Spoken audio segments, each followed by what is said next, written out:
तो मित्रों, नमस्ते।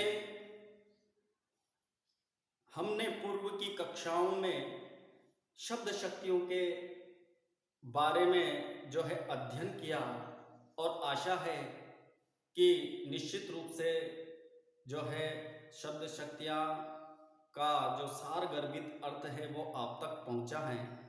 तो मित्रों, आज हम अध्ययन करने वाले हैं हिंदी साहित्य के इतिहास की परंपरा का। हिंदी साहित्य के इतिहास की परंपरा का प्रारंभ कहाँ से होता है और हिंदी साहित्य के इतिहास लेखन की परंपरा का पहला ग्रंथ किसके द्वारा लिखा गया है। तो मित्रों, वैसे हिंदी साहित्य के इतिहास के बारे में जो है विदेशी विदेशी जो विचारक रहे हैं उन्होंने भी जो है अपनी सहभागिता निभाई है और भारत के जो आचार्य रहे हैं उन्होंने भी अपनी सहभागिता निभाई है। किंतु अनेकानेक ग्रंथ हिंदी साहित्य के इतिहास के लेखन के बारे में लिखे गए हैं। आज हम हिंदी साहित्य के कुछ महत्वपूर्ण ग्रंथ हैं, उन्हीं ग्रंथों पर जो है हम चर्चा करने वाले हैं और बड़ा संक्षिप्त और जो है विचारणीय बिंदुओं पर हम लोग चर्चा करने वाले हैं, मुख्य बिंदुओं पर जो है हम चर्चा करने वाले हैं। तो मित्रों, हिंदी साहित्य के इतिहास की लेखन की परंपरा की शुरुआत कहाँ से मानी जाती है, आइए इसे मुख्य बिंदुओं के रूप में जो है जानते हैं। तो मित्रों, हिंदी साहित्य का पहला जो इतिहास ग्रंथ है इस्तवार दी ला लिटरेच्यूर एंडोई एंडोस्तानी एंडोई एंडोस्तानी। तो ये हिंदी साहित्य के इतिहास का जो है पहला ग्रंथ जो माना जाता है। तो मित्रों, इस ग्रंथ के जो लेखक हैं, इस ग्रंथ के लेखक हैं गार्सादीतासी। गार्सादीतासी ने हिंदी साहित्य के लेखन की परंपरा का शुरुआत किया है और इस ग्रंथ को जो है गार्सादीतासी ने फ्रेंच भाषा में लिखा है। फ्रेंच भाषा में इस ग्रंथ को लिखा गया है और इस ग्रंथ के 3 भाग प्रकाशित हुए हैं। इस ग्रंथ के 3 भाग प्रकाशित हुए हैं, या यूं कहें इस ग्रंथ के 3 भाग हैं प्रकाशित हुए। पहला जो भाग इसका प्रकाशित हुआ है वह 1839 में हुआ है। प्रथम भाग 1839 में इसका प्रथम भाग प्रकाशित हुआ है और गार्सादीतासी द्वारा लिखा हुआ फ्रेंच भाषा में जो है यह ग्रंथ लिखा गया है और दूसरा भाग इसका प्रकाशित हुआ 1839 में।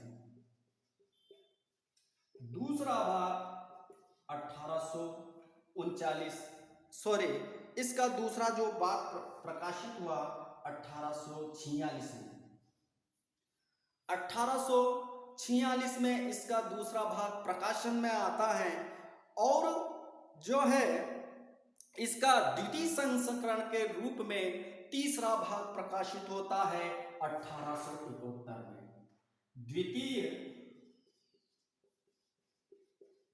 संस्करण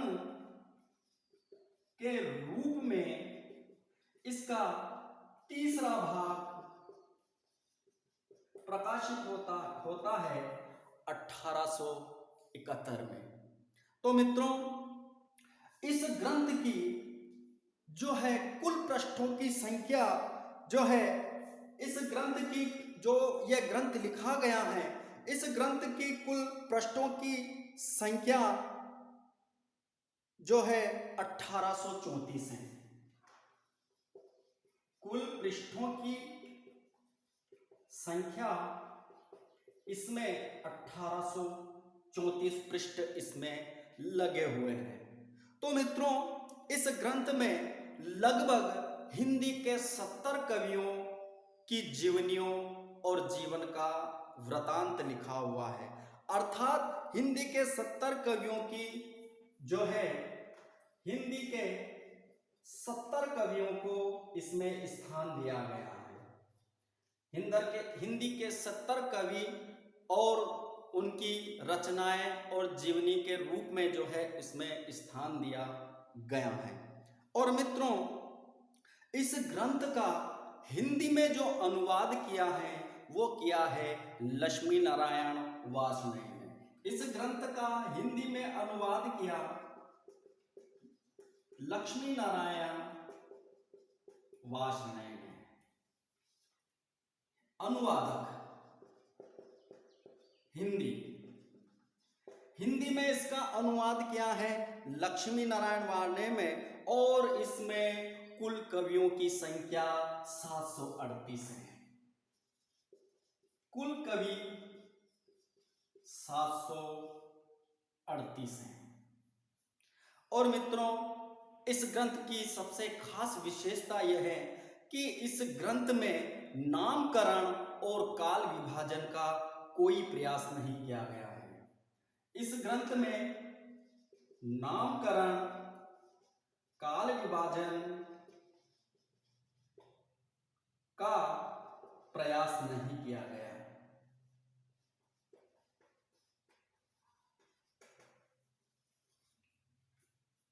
इस ग्रंथ में नामकरण का और काल विभाजन का जो है कोई प्रयास नहीं किया गया है। तो मित्रों, ऐसे महत्वपूर्ण बिंदुओं पर जो हम चर्चा करने वाले हैं, जो कि परीक्षा की दृष्टि से बहुत ही उपयोगी जो है साबित होने वाले हैं। तो पुनः जो है देखते हैं कि हिंदी साहित्य के इतिहास की लेखन की परंपरा का पहला ग्रंथ इस्तवार दीला लेत्रुतर एंदोस्तानी माना जाता है।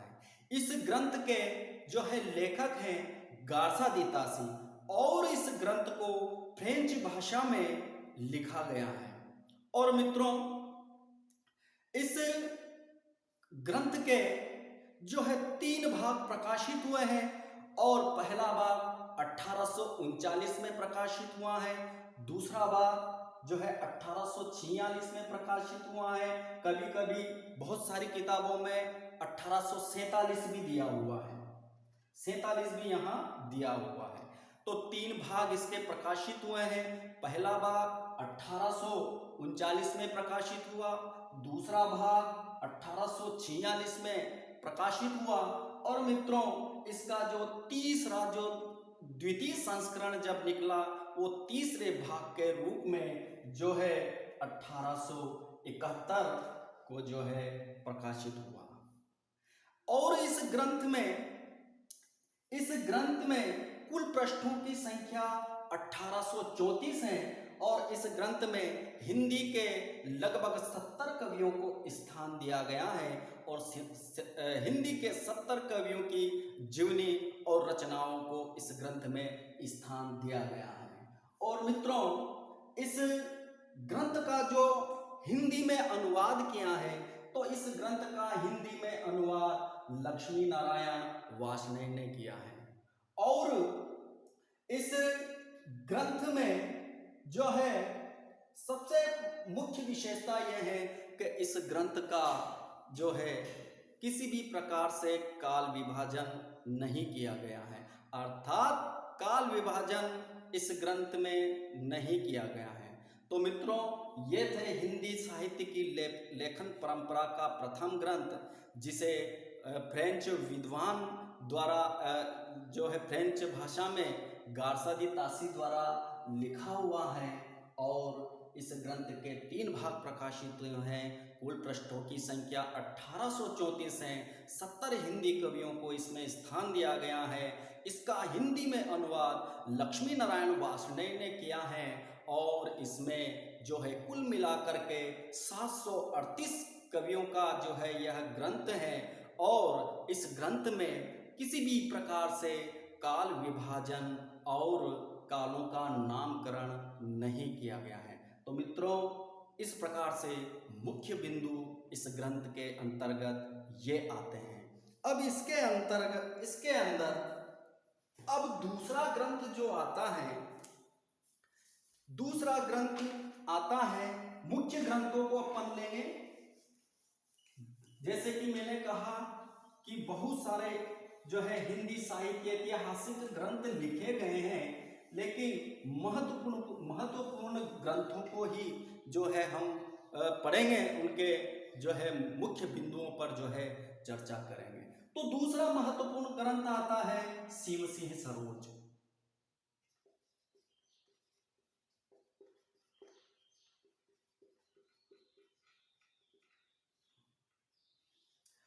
दूसरा जो महत्वपूर्ण ग्रंथ आता है शिव सिंह सरोज, इसके लेखक हैं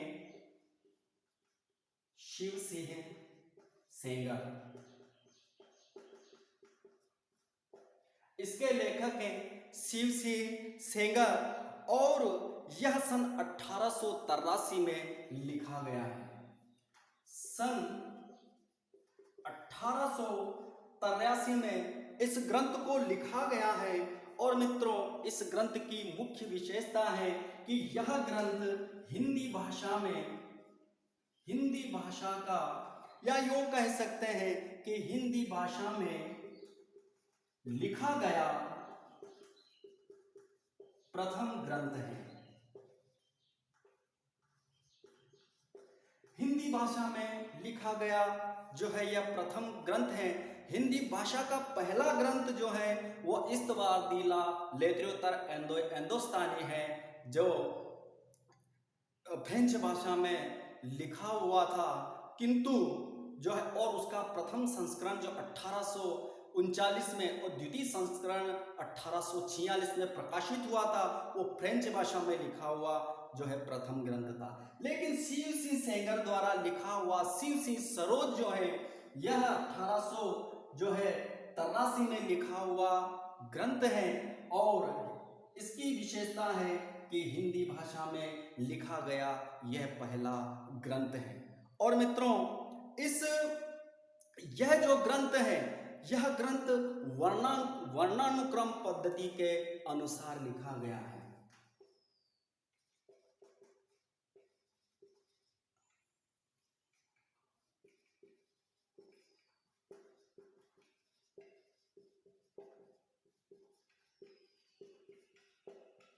इस ग्रंथ की एक और विशेषता आती है कि ये जो ग्रंथ लिखा गया है ये वर्णानुक्रम पद्धति के अनुसार लिखा गया है, अर्थात इसमें जो है क्रम जो है वो वर्ण के अनुसार निर्धारित हैं और उसी के अनुसार जो है इस ग्रंथ की रचना की गई है। और मित्रों, इसमें लगभग 1000 कवियों को स्थान दिया गया है। इसमें लगभग 1000 कवियों को स्थान दिया गया है। इस ग्रंथ में लगभग 1000 कवियों को स्थान दिया गया है, और इस ग्रंथ के अंदर हिंदी के पहले कवि की चर्चा भी हुई है। हिंदी के पहले कवि की चर्चा शिव सिंह सेंगर में, शिव सिंह सरोज में हिंदी के पहले कवि की जो है चर्चा इसके अंदर की गई है। और आचार्य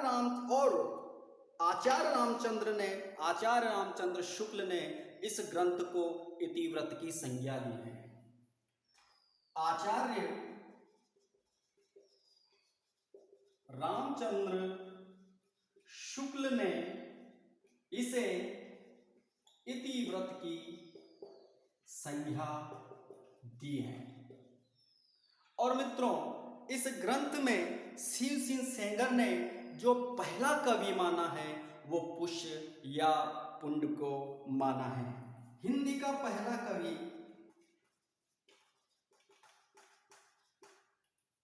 कवि इस ग्रंथ में पुष्य या पुंड को माना है। हिंदी का पहला कवि इसमें पुष्य या पुण्य को माना है। और यह जो ग्रंथ है यह भारतीय विद्वान द्वारा रचा हुआ पहला ग्रंथ है।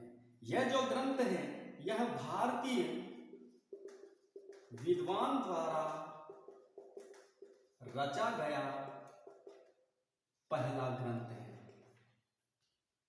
तो मित्रों, ये थे जो हिंदी साहित्य के ऐतिहासिक लेखन परंपरा का जो महत्वपूर्ण ग्रंथ है जो है शिव सिंह सरोज, और इसके रचिता शिव सिंह सेंगर हैं। और 1883 में शिव सिंह सेंगर द्वारा इस ग्रंथ को लिखा गया है। और यह ग्रंथ जो है भारतीय विद्वान द्वारा लिखा हुआ पहला ग्रंथ है और हिंदी भाषा में लिखा हुआ पहला ग्रंथ है। हिंदी भाषा में लिखा हुआ पहला ग्रंथ भी है और भारतीय विद्वान द्वारा रचा हुआ पहला ग्रंथ भी है। इस ग्रंथ में पहली बार वर्णानुक्रम पद्धति का जो है प्रयोग किया गया है। यह ग्रंथ वर्णानुक्रम पद्धति में लिखा गया है और इसमें लगभग 1000 कवियों को स्थान दिया गया है। इस ग्रंथ में, जबकि गारसादितासी वाले ग्रंथ में इसतवार दिला लेत्रोत्तर एंदोस्थानी वाले ग्रंथ में 738 कवियों को उसमें स्थान दिया गया था, जिसमें से 70 कवि हिंदी के जो है उसमें थे। तो इस प्रकार से इस ग्रंथ में 1000 कवियों को स्थान दिया गया है और इस ग्रंथ के अंदर हिंदी के पहले कवि की चर्चा की गई है। हिंदी के पहले कवि की चर्चा भी इस ग्रंथ के अंदर की गई है और आचार्य रामचंद्र शुक्ल ने, जो एक महान आलोचक हैं, एक महान विचारक हैं, तो आचार्य रामचंद्र शुक्ल ने इस ग्रंथ को इतिवृत्त की संज्ञा दी है और हिंदी का जो है शिव सिंह सेंगर ने हिंदी का पहला कवि इस ग्रंथ में पुष्य या पुण्य को माना है। तो इस प्रकार से मित्रों जो है हिंदी साहित्य लेखन की परंपरा का यह दूसरा महत्वपूर्ण ग्रंथ माना जाता है। इसके बाद आता है तीसरा अन्य महत्वपूर्ण ग्रंथ,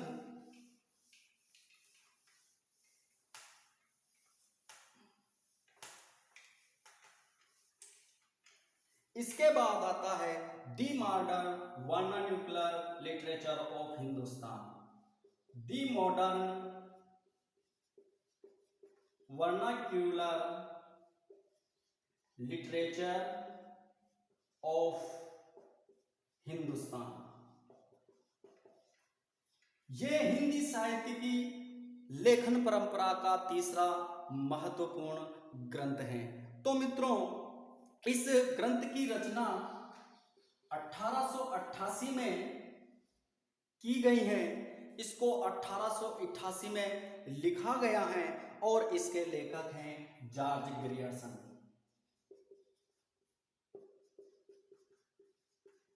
इसके लेखक हैं जॉर्ज ग्रियर्सन।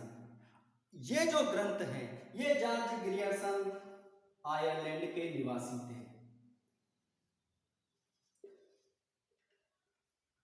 आयरलैंड के निवासी थे और ये जो ग्रंथ है ये अंग्रेजी भाषा में लिखा गया है। ये जो ग्रंथ है ये अंग्रेजी भाषा में लिखा गया ग्रंथ है और इस ग्रंथ में कवियों का काल क्रमानुसार वर्गीकरण किया गया है। कवियों का काल क्रमानुसार वर्गीकरण। शिव सिंह सरोज में वर्णानुक्रम पद्धति के अनुसार जो है वर्णन किया गया है और इस ग्रंथ में पहली बार जो है कवियों का काल क्रमानुसार जो है वर्णन किया गया है और इस ग्रंथ को पूर्व रचनाओं को आधार बना करके जो इस ग्रंथ को लिखा गया है। इस ग्रंथ का हिंदी साहित्य का प्रथम इतिहास नाम से हिंदी में अनुवाद, इस ग्रंथ का हिंदी साहित्य इतिहास, हिंदी साहित्य इतिहास नाम से अनुवाद किया किशोरीलाल गोस्वामी। किशोरीलाल गोस्वामी ने जो है इसका हिंदी में अनुवाद किया।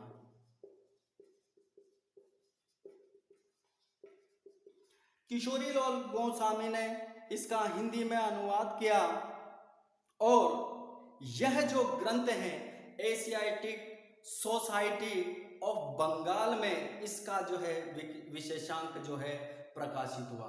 इस ग्रंथ का एशियाटिक सोसाइटी ऑफ बंगाल,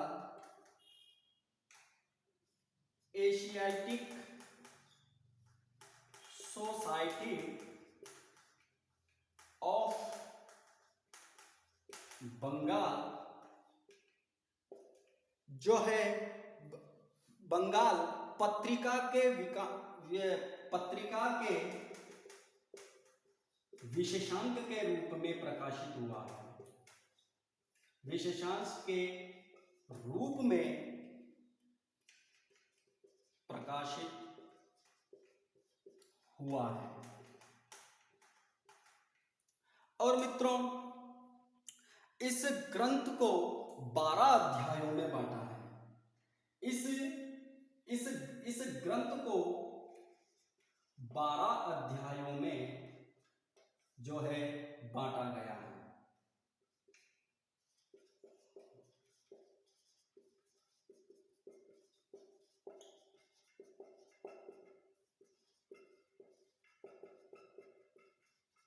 बारह अध्यायों में इस ग्रंथ को जो है बांटा गया है और इस ग्रंथ को लिखा है ग्रियर्सन ने, जो जॉर्ज ग्रियर्सन ने जो है इस ग्रंथ को लिखा है। और जॉर्ज ग्रियर्सन इस ग्रंथ का आरंभ 643 ईस्वी से मानते हैं।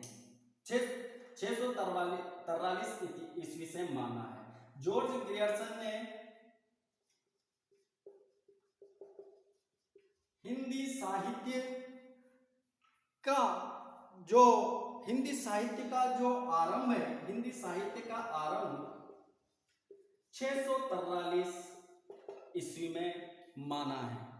और इस ग्रंथ में जॉर्ज ग्रियर्सन ने जो है आदिकाल को जो है वीरगाथा काल को चारण काल और आदिकाल नाम दिया है। जॉर्ज ग्रियर्सन ने वीरगाथा काल को चारण काल और आदिकाल कहा है।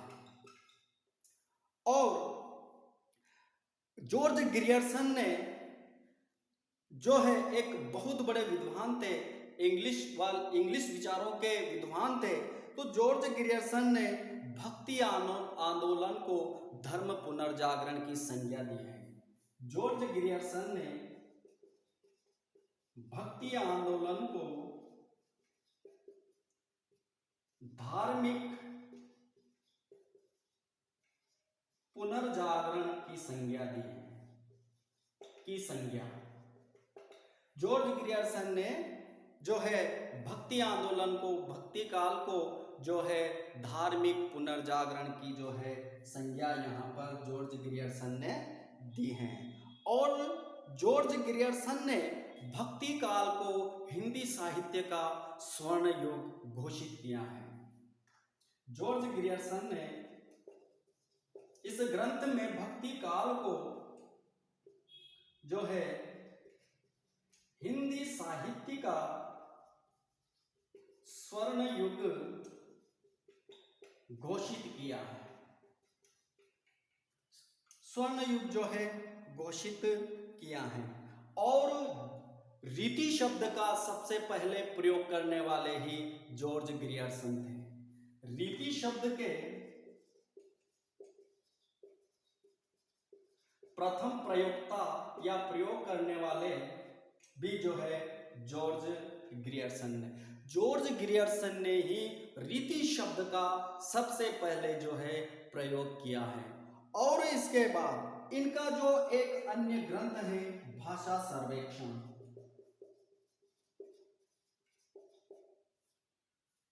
भाषा सर्वेक्षण। तो मित्रों, हिंदी साहित्य का जो पहला इतिहास ग्रंथ लिखने का प्रयास किया है वो गारसा दी तासी ने किया है। इस्तवार दी लाल लेत्रियोतर एंदोस्तानी जो 1839 में प्रकाशित हुआ। उसके बाद शिव सिंह सरोज नामक एक ग्रंथ जो है शिव सिंह सेंगर द्वारा लिखा गया है वो 1883 में प्रकाशित हुआ। और इसके बाद प्रमुख ग्रंथ के रूप में जो है दी modern vernacular literature of Hindustan जो है 1888 में जॉर्ज ग्रियर्सन द्वारा जो है लिखा गया है। और इस ग्रंथ के मुख्य बिंदु हैं। इस ग्रंथ को 12 अध्यायों में विभक्त किया गया है, जिसमें जो है भक्ति काल, तुलसी, कृष्ण की कृष्ण धारा, ऐसे कई जो है अध्यायों में इसको जो है बांटा गया है। 1888 में ये लिखा गया है। जॉर्ज ग्रियर्सन आयरलैंड के निवासी थे और ये अंग्रेजी भाषा में लिखा गया है। और हिंदी साहित्य का आरंभ जॉर्ज ग्रियर्सन ने इस पुस्तक में जो है 643 ईस्वी से जो है इसका माना है। और जॉर्ज ग्रियर्सन ने जो है प्रारंभिक काल को अर्थात आदि काल को या वीर गाथा काल को चारण काल और आदि काल की संज्ञा भी दी है। अब चारण काल जो है वीर गाथा काल को डॉक्टर राम कुमार वर्मा ने भी कहा है और आदि काल को वीर गाथा काल को आदि काल जो है हजारी प्रसाद द्विवेदी ने भी कहा है। तो चारण काल ग्रियर्सन ने भी कहा है और चारण काल राम कुमार वर्मा ने भी कहा है और आदि काल ग्रियर्सन ने भी कहा है और आदि काल जो है हजारी प्रसाद द्विवेदी ने भी कहा है। और जो है भक्ति काल को जॉर्ज ग्रियर्सन ने जो है हिंदी साहित्य का स्वर्ण युग घोषित किया है। और जॉर्ज ग्रियर्सन ने भक्ति काल को धर्म पुनर्जागरण की संज्ञा दी है। तो मित्रों, और जो है जॉर्ज ग्रियर्सन जो है रीति शब्द के प्रथम प्रयोक्ता है। रीति शब्द का सबसे पहले उन्होंने प्रयोग किया है और इनका एक अन्य महत्वपूर्ण ग्रंथ है भाषा सर्वेक्षण। तो मित्रों, यह थे मुख्य बिंदु जो है हिंदी साहित्यिक लेखन परंपरा के तीसरे महत्वपूर्ण ग्रंथ का। अब इसके बाद चौथा महत्वपूर्ण ग्रंथ आता है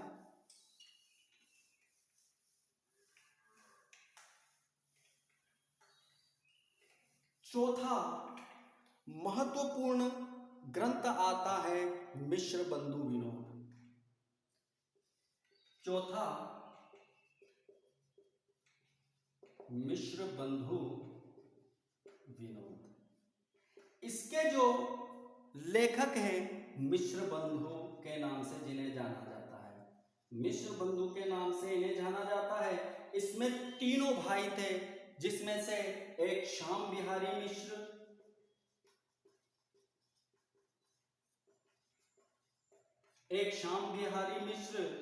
और एक जो है गणेश बिहारी मिश्र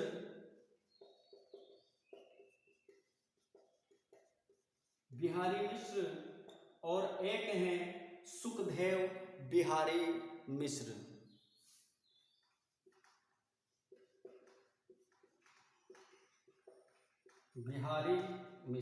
इन तीनों भाइयों को मिश्र बंधुओं के नाम से जाना जाता है।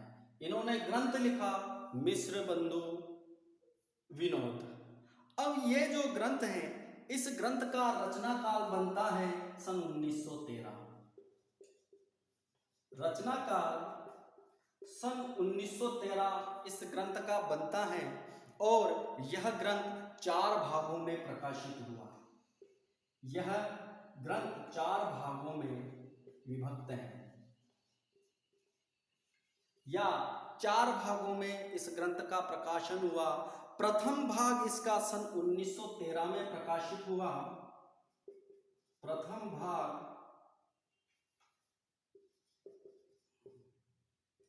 1913 में प्रकाशित हुआ और इसका जो है चतुर्थ भाग जो है सन 1934 में प्रकाशित हुआ।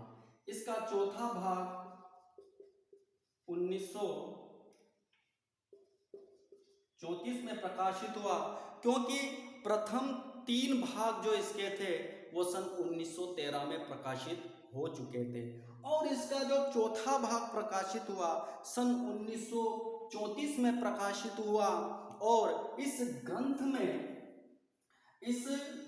में लगभग 5000 कवियों को स्थान दिया गया है। 5000 कवियों को स्थान दिया गया है। पहले इस्तबार दिला लेत्रोत्तर एंदोस्तानी ग्रंथ में 738 कवियों को स्थान दिया गया है और उसके बाद जो दूसरा ग्रंथ जो आता है अन्य महत्वपूर्ण ग्रंथ, उसमें जो है हिंदी साहित्य के शिव सिंह सरोज में 1000 कवियों को स्थान दिया गया है। और हिंदी साहित्य ऐतिहासिक लेखन की परंपरा में जो चौथा ग्रंथ महत्वपूर्ण आता है, इसमें लगभग मिश्र बंधुओं ने 5000 कवियों को जो है इसमें स्थान दिया गया है। और यह हिंदी साहित्य के इतिहास को 8 कालखंडों में बांटा गया है। इसमें